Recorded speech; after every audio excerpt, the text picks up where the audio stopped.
মোহর কত হইতে পারে, সর্বোচ্চ কত হইতে পারে, এটা সীমা ইসলাম নির্ধারণ করেন নাই।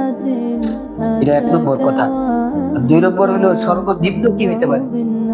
আমাদের বড় আলেম ছিলেন, মুজতাহিদ ছিলেন, ইমাম শাফিঈ আর ইমাম আহমদ রাহমাতুল্লাহ আলাইহি।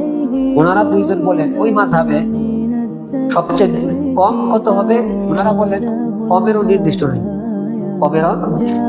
কিন্তু ইমাম আযম আবু হানিফা রাহমাতুল্লাহ আলাইহি আর ইমাম মালিক, 2 ইমাম 4 মাযহাবের দরজোর কিন্তু মুরুব নেই, বড় বড় 2 ইমাম বলেন যে সর্বনিম্নের সীমা আছে।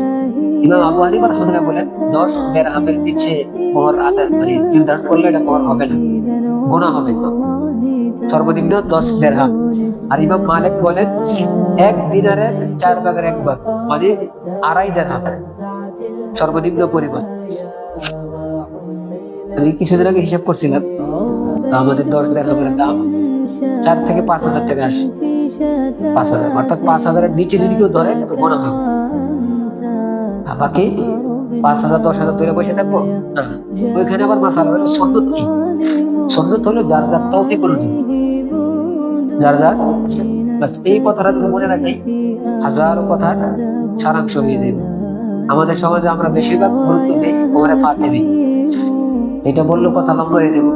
মোহরে ফাতিমি খারাপ না, ভালো, তবে মোহরে ফাতিমি সুন্নতি মোহর না। কেন?